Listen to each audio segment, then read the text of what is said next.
Quando escuta a palavra mioma, o que você sente? Muitas pessoas costumam sentir medo quando descobrem que é um tumor, mas calma. Ele é considerado benigno e, na maioria dos casos, não traz problemas nem sintomas e não requer intervenção.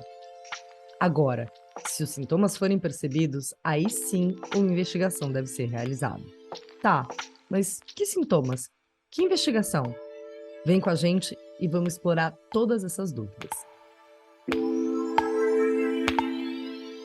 Eu me chamo Tassiana Fortunati, comunicóloga, diretora audiovisual, terapeuta educadora menstrual, e esse é o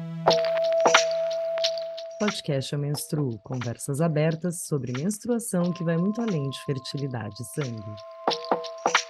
E eu me chamo Beatriz Sabor, educadora e terapeuta menstrual, mestre em bioética, e esse podcast existe para educar e dar visibilidade ao ciclo menstrual e tudo que ele compreende. Para que a gente consiga chegar em mais pessoas, você pode contribuir com a assinatura mensal de qualquer valor, 5, 10, 50, no Apoia-se, ou um Pix para podcasteumenstruo@gmail.com. Os links estão na descrição desse episódio. E se você conhece alguma comunidade ou grupo que precisa de acesso à educação menstrual, fale com a gente pelo e-mail ou pelas redes sociais, @eu.menstruo.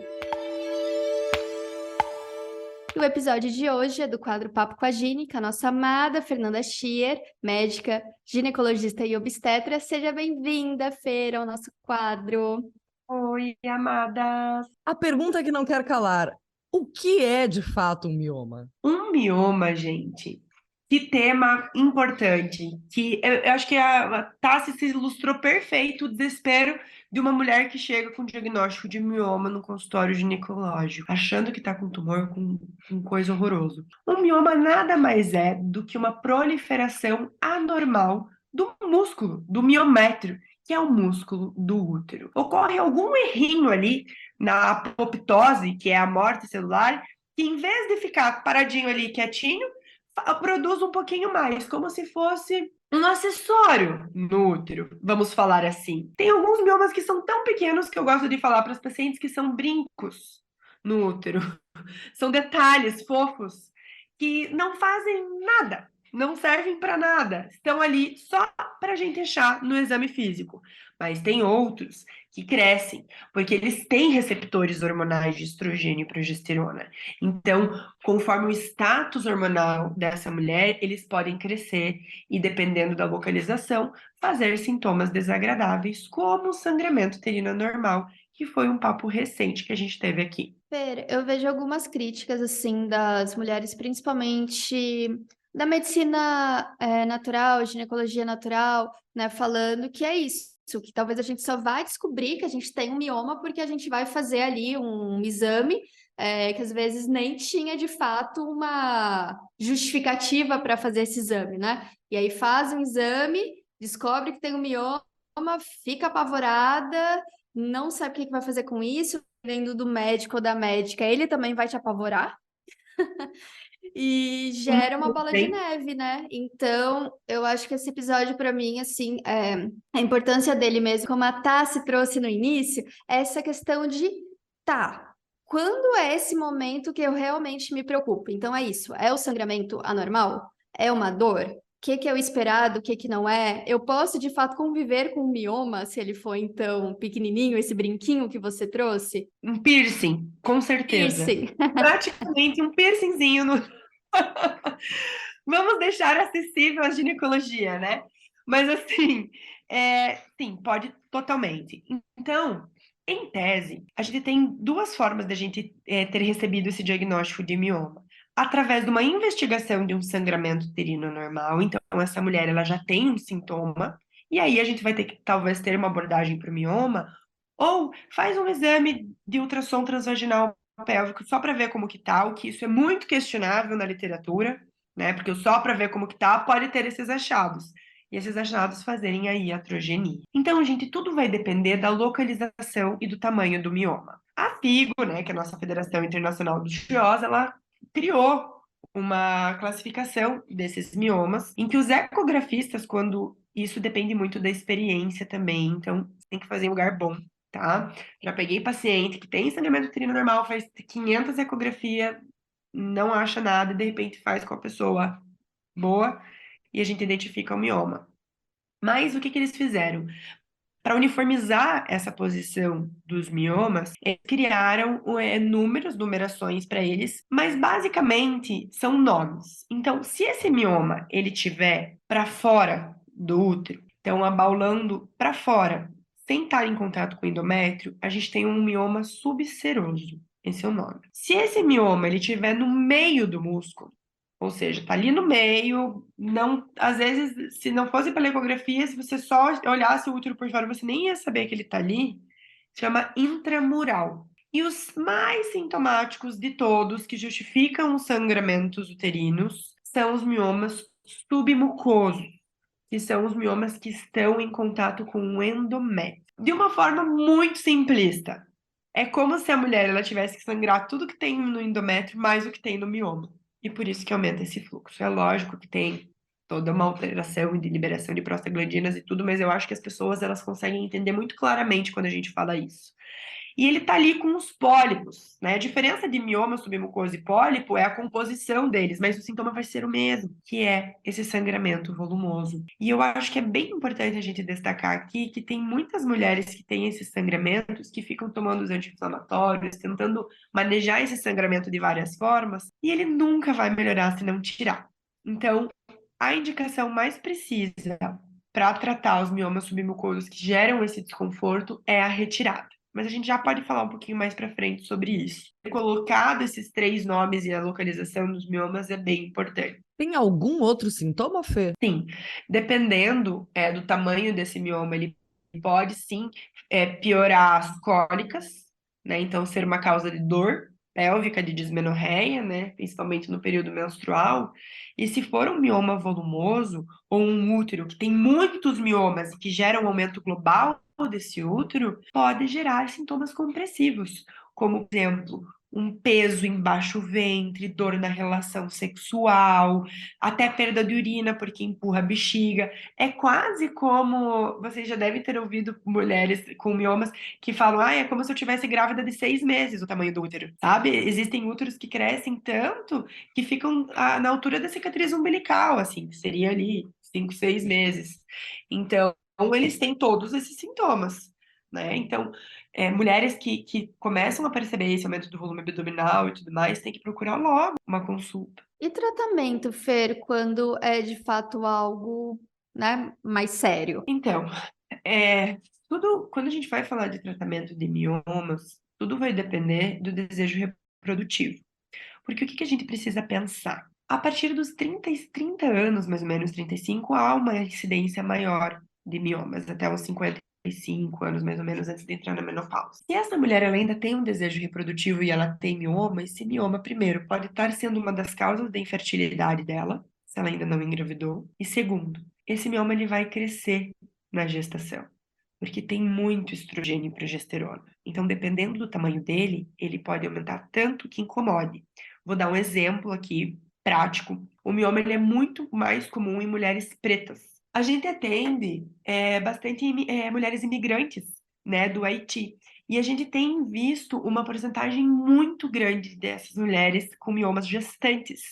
E a gente teve um caso bem emblemático, assim, eu gosto de falar emblemático, vocês já devem ter percebido, lá, que foi uma paciente que ela não sabia que ela tinha tantos miomas, ela engravidou e já chegou com uma gestação mais avançada, já estava com 5, 6 meses, mas a altura do útero dela, o tamanho da barriga dela já parecia uma gestação de 9 meses, já parecia que ela estava para ganhar. E ela vivia tendo contração. E aí, na ecografia, quando eles questionaram, né, essa possibilidade dos miomas e eles observaram, ela tinha muito mioma. E esses miomas, eles cresceram na gestação. Então, isso tem que ter uma atenção especial, porque pode prejudicar o crescimento do feto. Tanto que foi uma paciente que acabou evoluindo com um trabalho de parto prematuro, com 34 semanas, né? É prematuro, não é tão ruim, mas é. E aí o bebê acabou nascendo antes do tempo, porque não tinha mais espaço. Já pensou? Então, é bem importante a gente fazer uma avaliação do desejo reprodutivo. Se essa mulher pensa em gestar, a gente pode, às vezes, fazer uma miomectomia, dependendo da posição, que é fazer uma cirurgia por vídeo e só tirar as bolinhas, só tirar os miominhas, deixa o útero lá bonitinho. E aí a chance de haver alguma complicação durante a gestação é bem menor. Se essa mulher ela não tem mais desejo reprodutivo, a gente tem que olhar para o tamanho desse útero. Se for um útero super aumentado, veja, gente, nós já falamos sobre isso, a gestação, ela, entre aspas, laceia o útero, né? Então, a medida normal ali até uns 80 centímetros cúbicos, 100 centímetros cúbicos, depois que tem 1, 2 filhos, pode chegar a 150, até 200, ok. Mas muito mais do que isso, por exemplo, meio quilo, né, 500 centímetros cúbicos um útero, ele é muito grande. Então, é um útero que já está fazendo sintomas de desconforto e tudo mais, então seria mais interessante a gente tirar ele, né? Então, daí é uma indicação de esterectomia. Mas, se é um útero pequeno e só tem os miomas submucosos, a gente pode tirar só esses miomas. E existe um exame que é muito legal, que é um exame que já faz o exame com diagnóstico e tratamento, que é a histeroscopia, que é um exame que você entra com uma câmera dentro do colo do útero e observa o endométrio lá dentro, acha o mioma, raspa ele, tira e resolve. Então, a abordagem de tratamento, ela vai depender muito da queixa, da idade da paciente, dos sintomas que ela tem. Então, não tem como a gente generalizar sobre isso. Só que é bem importante, eu acho, as mulheres estarem informadas para saber questionar os médicos. Porque se ela se consultar com o ginecologista que adora fazer esterectomia aberta, ele vai indicar esterectomia aberta. Mas hoje a gente não faz mais esterectomia aberta, a gente faz ou vaginal ou por vídeo, que é muito mais moderno, ou robótica. Então tem que ter essa informação para saber questionar e não aceitar a primeira informação que vier. Ô, Fê, a gente, enquanto humanidade e ciência, a gente já sabe por que que a incidência em mulheres pretas é maior? Eu acho que é uma questão genética hormonal, mas nunca li nenhum estudo sobre isso. Para você ter uma ideia, a incidência é menor em mulheres fumantes. Não é para vocês fumarem, galera, por favor. Por quê? Porque o tabaco, né, a nicotina principalmente, ela faz hipoestrogenismo. Ela diminui o estrogênio da mulher. E aí reduz a chance de ter mioma, porque daí não estimula. Porque uma pergunta que eu tenho é mulheres que têm um achado de exame com 55 anos, estão quase praticamente na menopausa e falam, tá, e agora? O que que vai acontecer com esses miomas quando entrar na menopausa? Eles vão secar, eles vão calcificar, eles vão ficar pequenininhos e vão sumir. Não tem problema, entendeu? Mulheres na mesma família, se a mãe e a irmã têm mioma, a chance da outra mulher ter também é alta, da avó, tia, etc, sabe? Então tem vários fatores, porque tem muita questão molecular ali, né? Porque é uma alteração da apoptose mesmo, né, das células. Então, é por isso que acaba tendo maior predisposição. Eu que sou chegada num tabaquinho, é a primeira vez na vida que eu ouço que ser tabagista tem alguma vantagem na vida. Falando um pouquinho ainda do tratamento, tem muitas pessoas que chegam utilizando um tratamento hormonal, tá? Então, o que que acontece? Se essa mulher, ela tá ali no fim da vida reprodutiva, né, ali começando, entrando na menopausa e tem um pouquinho de sangramento, o fato dela ter um mioma, naquele período que está começando ali a ter aquela falha, né? Pode ser que sangre mais, com maior volume. E às vezes a gente precisa intervir mesmo que ela vai entrar na menopausa. Existem mulheres que têm miomas e que nunca sentem nenhum sintoma porque sempre usaram pílula anticoncepcional. Porque o anticoncepcional acaba inibindo ali a proliferação, né? Mas tem uma coisa que é bem legal mencionar, que é uma curiosidade, que é o análogo de GNRH. Vocês já ouviram falar? Não. A carinha da Tassi. Análogo de quem? De GNRH, que é o hormônio que é produzido pelo hipotálamo, que manda para a hipófise a produção do FSH e do LH para produzir o estrogênio e progesterona pelo ovário. Que eu chamo de mensageiro. É o mensageiro. Ele vai inibir o mensageiro lá em cima. Então, ele vai gerar uma menopausa induzida. Ele vai inibir todo o eixo embaixo.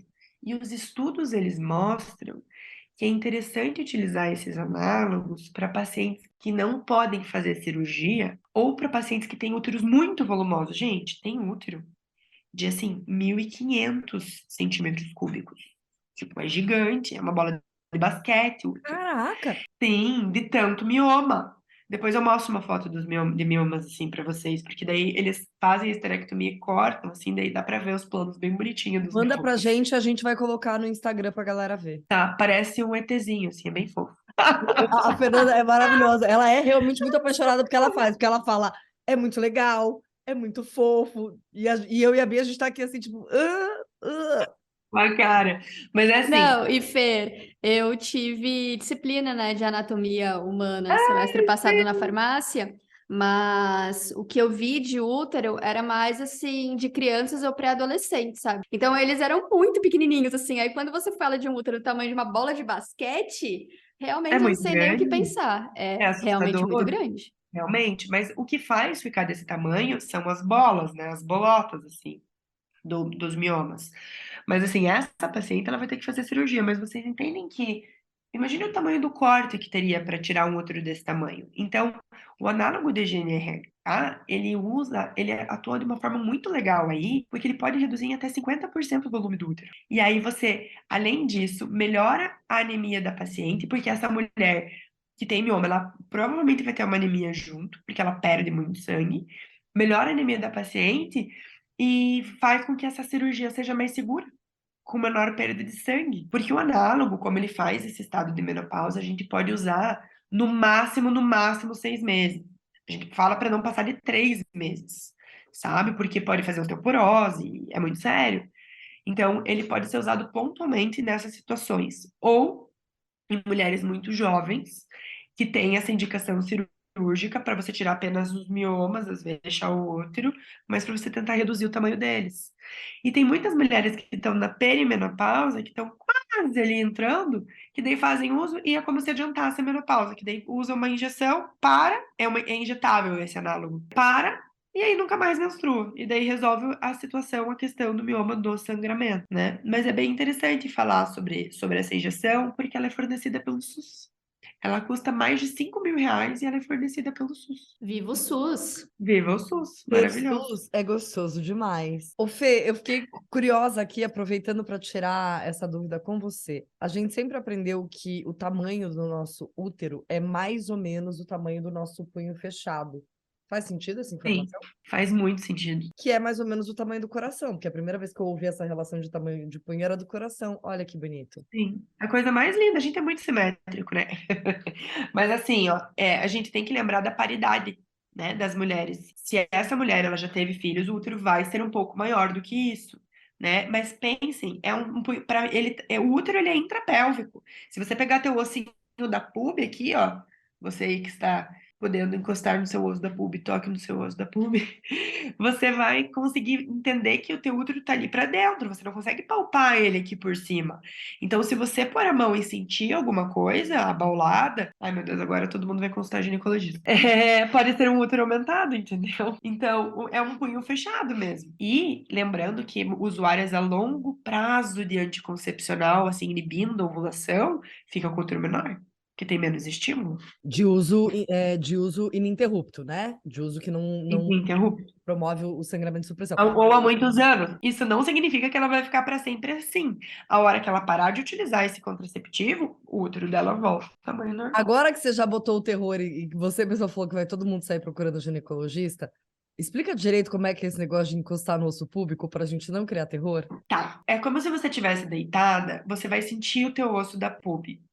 Se você sentir o teu osso da pube, você sente que é molinho em cima, que tem a bexiga. Se você tiver com a bexiga cheia e apertar ali, você vai ter vontade de fazer xixi. Mulheres que apresentam um aumento do volume do útero, na hora que elas encostarem ali, elas vão sentir uma coisinha um pouquinho mais durinha, mais endurecida. É como se fosse a sensação das mulheres que já ficaram grávidas quando o útero começa a crescer. Então, essas mulheres que têm esses úteros gigantes e aumentados, elas vão sentindo até lá em cima, elas sentem uma bola mesmo na barriga. Mas não é motivo de pânico, tá tudo bem. Se você tá com a tua rotina ginecológica em dia, fique tranquilo. Se não, @doutora.ferchia. Gente, eu fiquei aqui, enquanto a Fê foi falando, eu fui buscando aqui o meu osso, eu entendi. A gente vem entre o umbigo e a nossa vulva. Você vai descendo ali com o dedão, vai descendo Isso. com o dedão, fazendo uma pressão, descendo. Conforme você for descendo, vai chegar uma hora mais perto ali dos pelos pubianos, você vai sentir o ossinho por cima, tá? Mas mais do que fazer isso, é o que a Fê falou. Se você tá com seus exames em dia, não precisa entrar em pânico. Desculpa, gente, Ótimo. eu fui afastando para narrar para vocês como encostar no ossinho e a minha voz deve ter ficado mais baixa. Mas eu voltei. Mais baixo um pouco, mas não tem problema. Quem já ficou grávida, o osso é onde o obstetra faz aquela medida para medir a altura do útero. E dá bastante desconforto na região ali. Tem muitas mulheres que não gostam, porque fica desconfortável porque a pelve vai abrindo, né, na gestação. Mas tá tudo bem, gente. Fiquem tranquilos. O nosso útero, então, em geral, é do tamanho do nosso punho fechado. Uma pera. Uma pequena pera fofa. Tô atacada hoje. As três cansadas, a gente tá num ataque de bobeira que tá impagável. Fê, tem uma aluna também, e que depois virou amiga, inclusive, que a mãe teve várias questões ginecológicas, entre elas mioma, e removeu o útero. E essa Uhum. amiga vive investigando e morre de medo de ter mioma também. É a mesma vibe da endometriose, quase, né? Das mulheres que têm endometriose, acham que as filhas podem ter, etc. Então, assim, eu acho que a gente precisa tranquilizar essas mulheres. Existe um risco maior por uma pessoa familiar de primeiro grau, mãe ou irmã, ter mioma? Tem risco? Tem. Mas a gente não tem como fazer uma prevenção, entendeu? Então não adianta ficar nervosa. Tem que fazer os acompanhamentos ginecológicos com tranquilidade, observar os sintomas, conhecer o ciclo menstrual, se achar alguma alteração no aumento do fluxo.